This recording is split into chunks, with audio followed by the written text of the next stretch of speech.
Thank you. What's up, Liverpool? Welcome to the non-white segment of the show. I'm here to fill the diversity quota. I'm Chinese, and Chinese people, I think you know this, Chinese people, we celebrate our own New Year. Right? It's called Chinese New Year.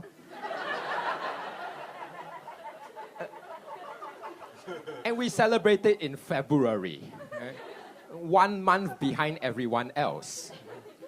And that's because whenever the rest of the world produces something new, like a new year, it takes Chinese people 1 month to copy it.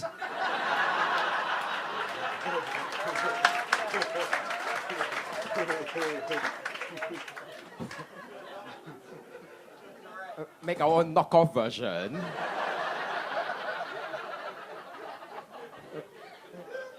And then stick our brand on it. Now it's Chinese New Year. All rights reserved. And our Chinese New Year greeting is 恭喜发财, which means have a prosperous New Year. Notice we don't say Happy New Year. Because Chinese people, we rather be rich than happy.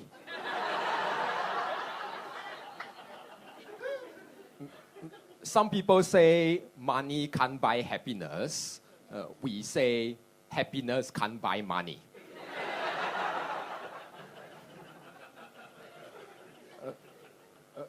But I think it's a good thing that money can't buy happiness. Because as a Chinese guy, if happiness could be bought, I would sell mine.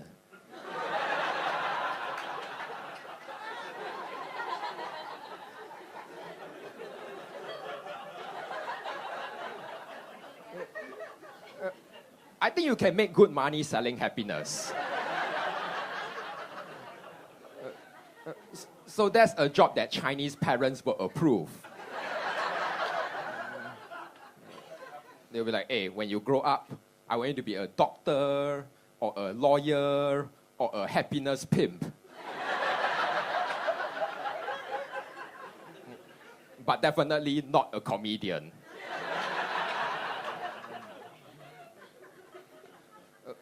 But can you imagine if we could actually buy and sell happiness? I think Chinese people will treat that like the property markets. We'll buy up all the supply, drive up the prices. People can't afford happiness anymore. That would truly be the Great Depression.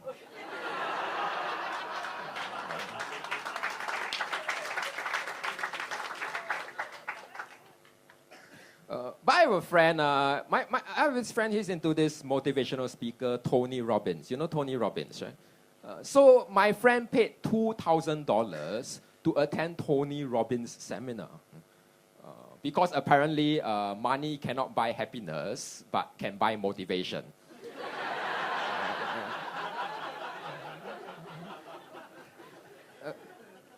But that's a weird transaction because, see, my friend wants to get motivated, right? But when he pays Tony Robbins $2,000, Tony Robbins is the one who gets motivated. Because who the hell gets motivated by losing $2,000? Look, if that motivates you, please let me do the motivating. I do this for a living, so I need the money more than Tony. Right? Paying $2,000 for motivation, that is Tony robbery. And I guess, paying someone to motivate you, that is a white people thing. Chinese people, we don't really do that because Chinese people, we get all the motivation we need by imagining our disappointed parents. And believe me, as a Chinese comedian, I know all about disappointing my parents. In fact, one of the most common questions people ask me, hey, Jinx, have your parents ever seen you perform comedy live? which I sense what they are really asking is, did your parents see their dreams die before their very eyes? And the answer is yes, my parents have seen me perform once, and that was weird, okay, because, see, as far as my parents are concerned, I entertain people for a living, and that puts me on the same level as a circus animal. That's kind of how they see me. Right? So my parents came to my show, but I felt like throughout the show, my parents didn't hear a single word that I said. The only thing my parents heard in their heads was tung tung ta ta ta ta tung tung ta da tung tung ta da da tung tung ta.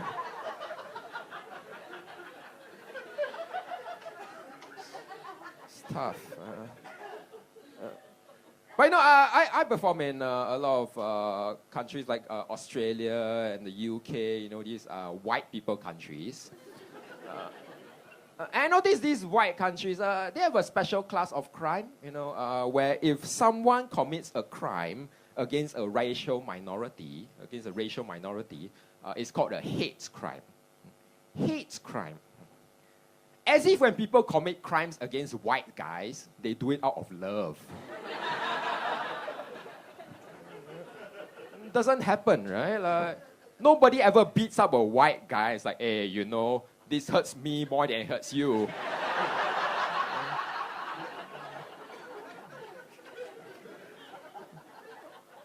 Nobody ever carjacks a white guy. Hey, get out of the car. Give me all your money. Okay, you get home safe, okay? Don't stay out too late. Call me when you get home.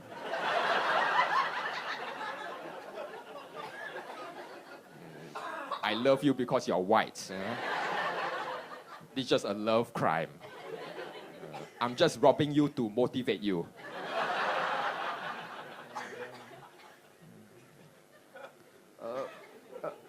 Another class of crime that white people created is called a war crime, which I think, like, just say war, right? You don't have to say war crime.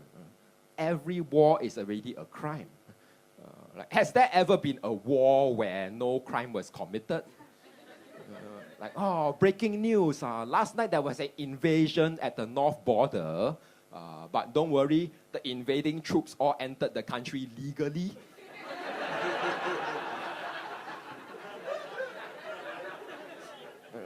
They all applied for their visas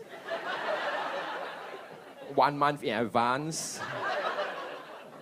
They answered all the visa questions honestly. You know the visa questions, right? They ask you like, occupation? Yes. Purpose of visit? Occupation.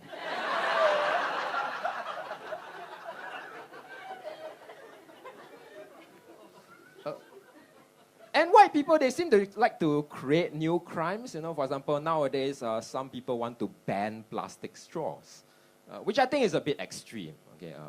Okay, I kind of understand where they're coming from. This whole thing about plastic straws is started because there was this video. It was a sad video, right? It showed a guy removing a plastic straw that was stuck in a sea turtle's nose. Right? So understandably, people went, oh, what a sad video. I think restaurants need to stop using plastic straws because some of those straws end up in the sea and then go up a sea turtle's nose.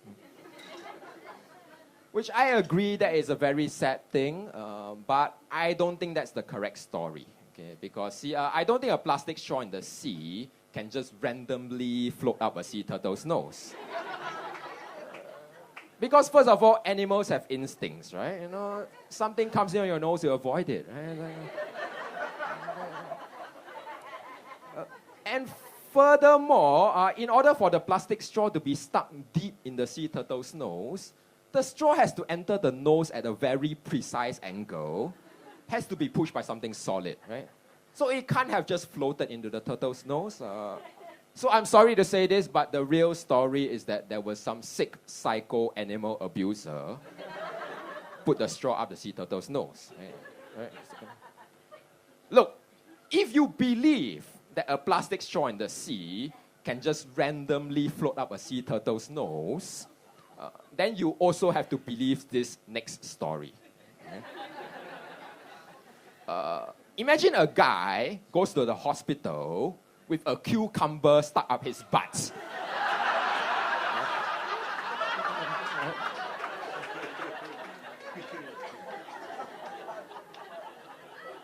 And the doctor can't laugh like you folks. Doctor has to put on a serious face. So how did this cucumber get stuck in your butt? And the guy's like, I was just swimming in the sea. Minding my own business. And you know there are cucumbers in the sea, right? I think they're called sea cucumbers. One of these cucumbers just snuck up behind me.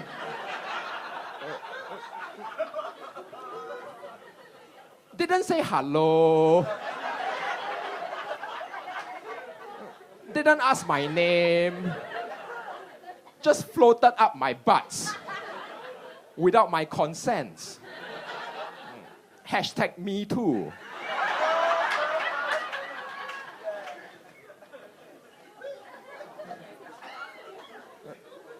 Doctor will be like, really?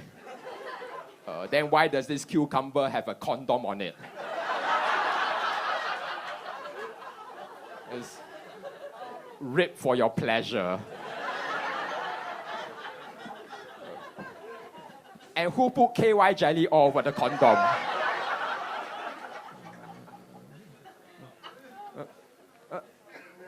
And then imagine somebody then posts the video of the doctor removing the cucumber from the guy's butt. Do you think people will go, oh, what a sad video? I think restaurants need to stop serving cucumbers. Because some of those cucumbers end up in the sea and then go up some poor asshole's asshole.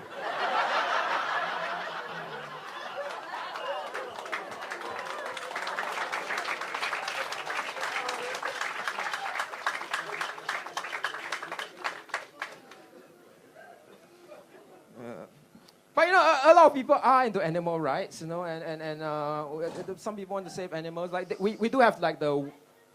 Sorry, what's this? Okay, I didn't hear what that sounded.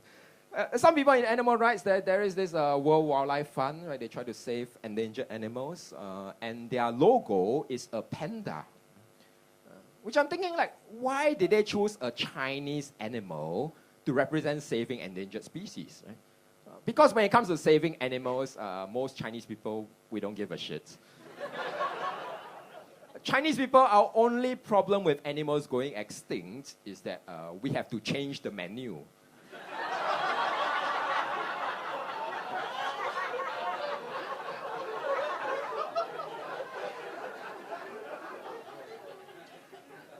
And pretty much the only animal China tries to save is the panda. But it's really hard to save the panda because the panda doesn't even want to have sex. Right? I'm thinking, like, how lazy are these pandas? Don't want to have sex? Look, I'm not the most go-getter person. But if you got some scientist to come up to me and say, hey, Jinx, listen, we'll find you a willing partner. We'll give you a place to stay and food to eat. You just have one job, okay? Please have sex. Otherwise, the human race will die out. I'll be like, yeah, okay, I'll take one for the team.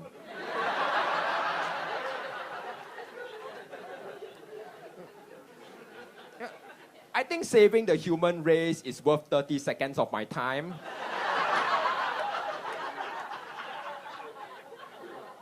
So with great power comes great responsibility.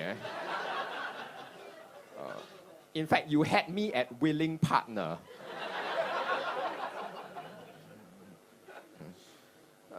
And China tries to save the panda. So what the China does to stimulate the panda sex drive is they show them panda porn. Which is weird because in China, people are not allowed to watch porn, but pandas can. In China, people could not have more than one child, but pandas can. Pandas have more rights than humans. I think that's why China is called PRC, right? It's a Pandas Republic of China. And in fact, if you look at every leader of the Chinese Communist Party, you notice they're all a little bit chubby. I think maybe they're pandas in disguise.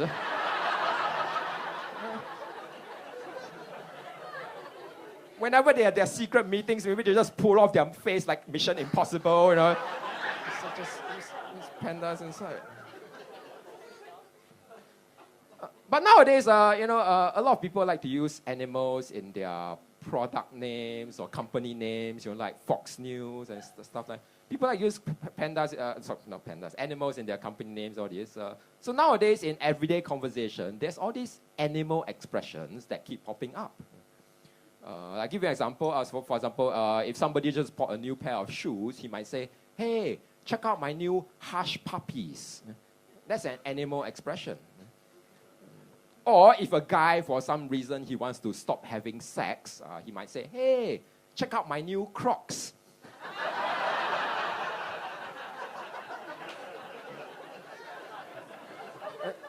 That's an animal expression. And nowadays, there's so many such animal expressions that you can even tell an entire story just using these animal expressions, and the story will still make sense. I'll give you an example. I'll try this story using animal expressions. I think you still get what the gist of what the story is about. Okay, the other day, I went out on a date with a cool girl who I met on plentyoffish.com. She was a programmer, so she codes in Python, and she works with software bugs and Trojan horses. And she wrote a book that was published by Penguin. So she's winning the rat race. Right? The world is her oyster. And she has beautiful skin because she showers with Dove. And she's also a night owl and a social butterfly. So first we went to watch Black Panther, and then we went out to the Coyote Ugly. She drank some Grey Goose mixed with Red Bull, and then she lit up a camel. And then we danced like disco bunnies to Pitbull, Pussycat Dolls, the Eagles, White Snake, and Hootie and the Blowfish. So we ended up dogging.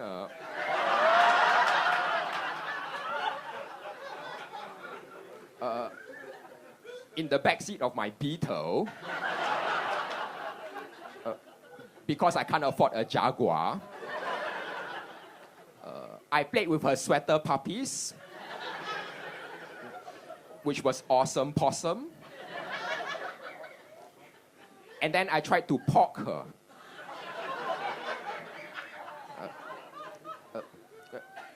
So I whipped out my anaconda,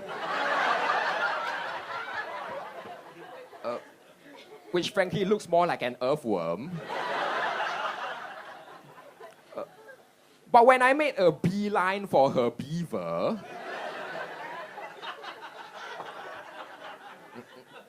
that's when I saw that she had crabs.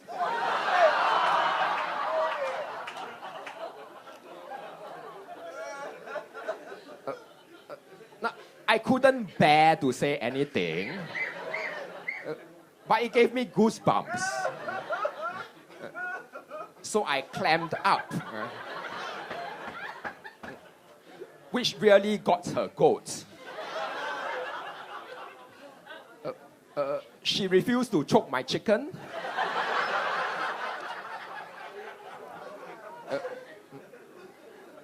So I said, "See you later, alligator." And went home to spank my monkey.